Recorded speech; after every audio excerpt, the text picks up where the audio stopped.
17h19 nous avons avec nous un tout nouveau président, un président tout neuf pour le musée de l'Holocauste, de Montréal. Il s'agit de Monsieur Jacques Saada. Bon après-midi, Monsieur Saada. Bonjour à vous, monsieur. Comment ça va? Ça va très bien avec une excellente nouvelle. Avec une excellente nouvelle. Depuis quand vous avez ce projet-là été dans les coutures? Le rêve est né il y a plusieurs années dans l'esprit de gens qu'on avait accusés de visionnaires, mais qui ont tenu le fort, qui ont tenu à la réalisation de ce rêve et qui y sont parvenus. Depuis maintenant près de 2 ans, nous avons intensifié considérablement nos efforts, l'achat des terrains, etc.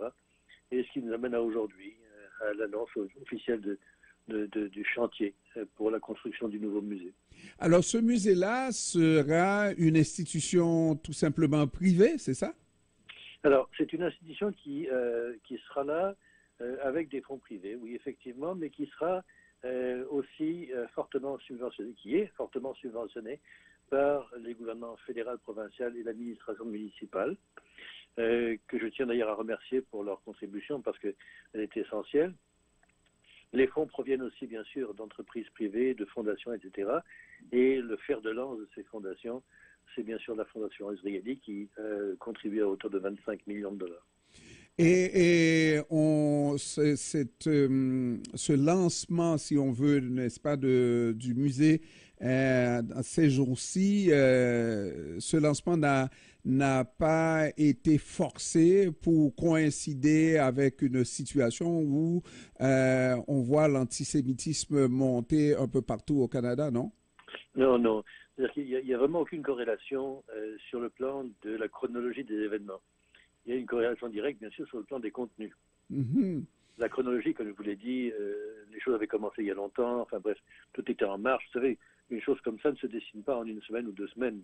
Il faut lancer des concours pour obtenir le meilleur architecte, l'entrepreneur de construction, le chargé de projet, les directeurs de tout ce qui concerne les contenus. Tout ça, c'est des processus qui prennent énormément de temps et qui ne s'improvisent pas. Donc, sur le plan du timing, comme on dit en bon français, non, il n'y a vraiment aucune intention là-dedans. Par contre, sur le plan des contenus, votre question est extrêmement pertinente.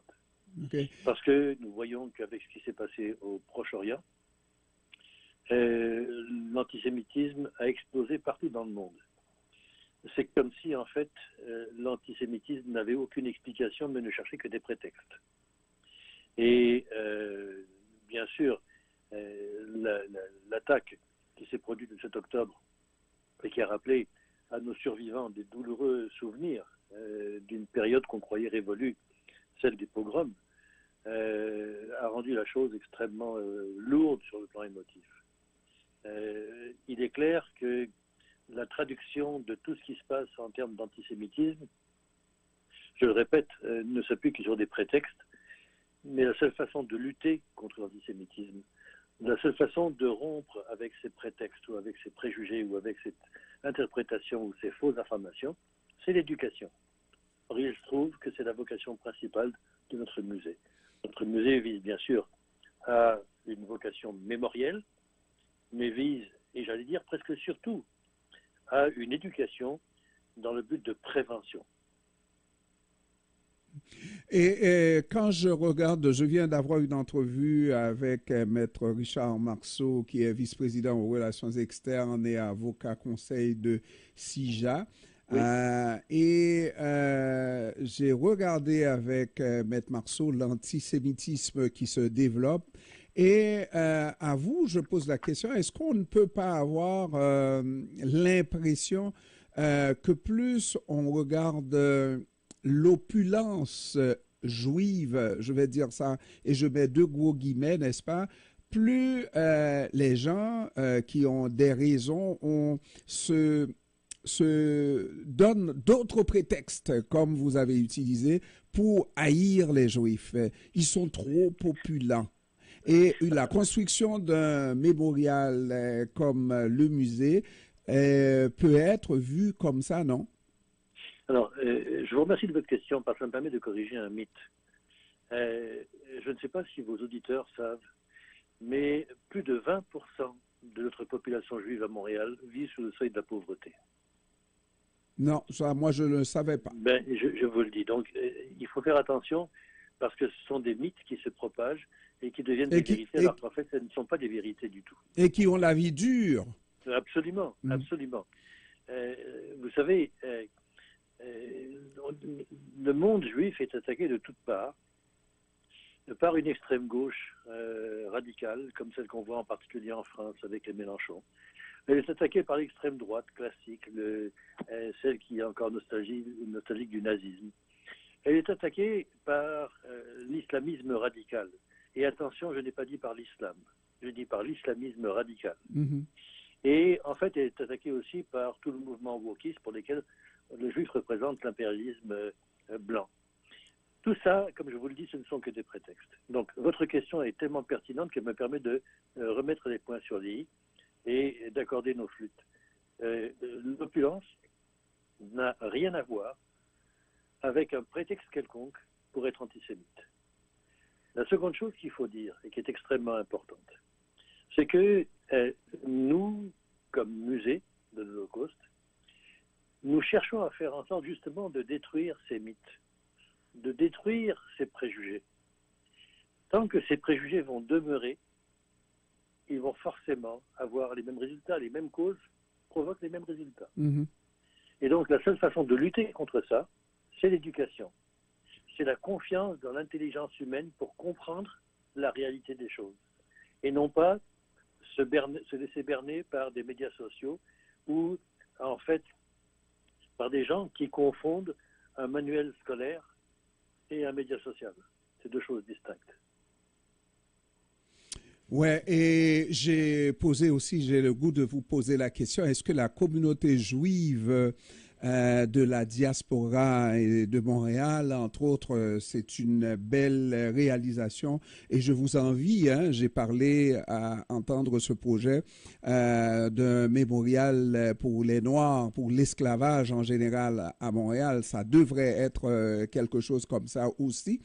Mais d'un autre côté, étant donné les tensions qui sont très vives et qui se vivent de l'autre côté et que nous voyons vraiment comme si on était en direct, est-ce cette communauté des Juifs de la diaspora ne devrait pas comment prendre ses distances par rapport à la politique, à l'action politique, à l'action de la guerre sur le terrain pour continuer à vivre sa vie. Oui, on n'est pas indifférent de ce qui se passe dans notre pays, mais on veut la paix pour tout le monde. On ne veut pas qu'il y ait des meurtres, il ne veut pas de guerre, là, d'une manière générale, non?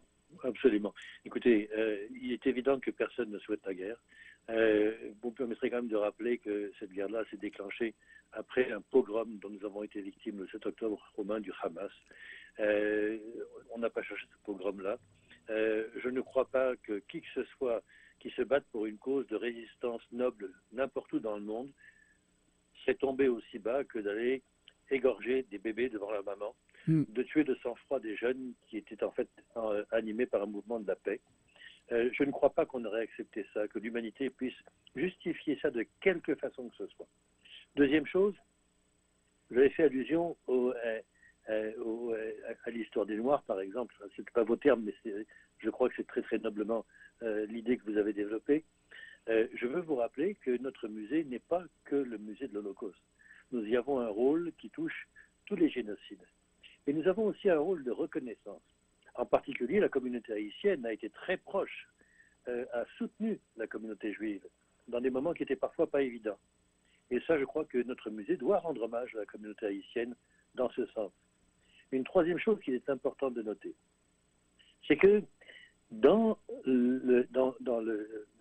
les statistiques, mais les études que nous avons faites, il a été prouvé que des gens qui fréquentent le musée ressortent avec un esprit plus ouvert, pas seulement par rapport à l'Holocauste, pas seulement par rapport aux Juifs ou à l'antisémitisme, mais un esprit plus ouvert par rapport à toutes les distinctions, par rapport à la lutte contre tous les racismes, par rapport à la lutte contre toutes les différenciations, qu'il s'agisse de différenciations sexuelles ou raciales, peu importe.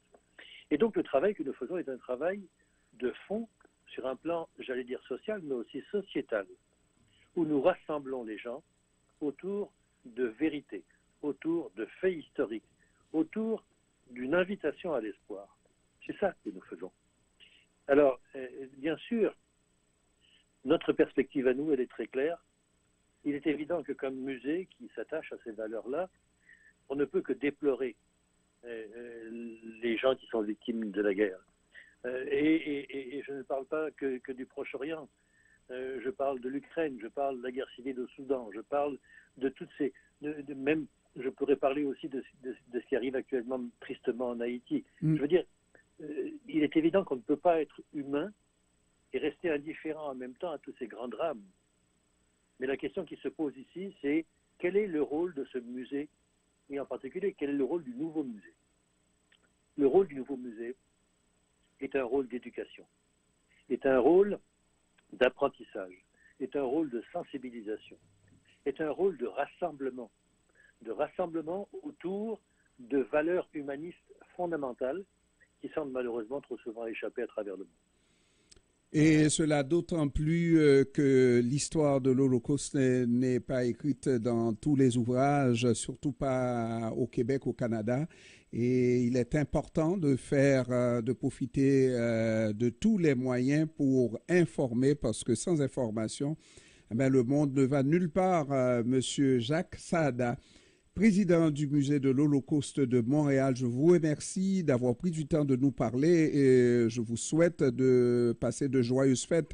Et je fais bien attention de ne pas vous souhaiter joyeux Noël, Monsieur Saada. Non, mais vous savez, on est très ouvert d'esprit et on accueille tous ceux qui veulent fêter, à condition que ce soit des fêtes dans un but humaniste et de rassemblement.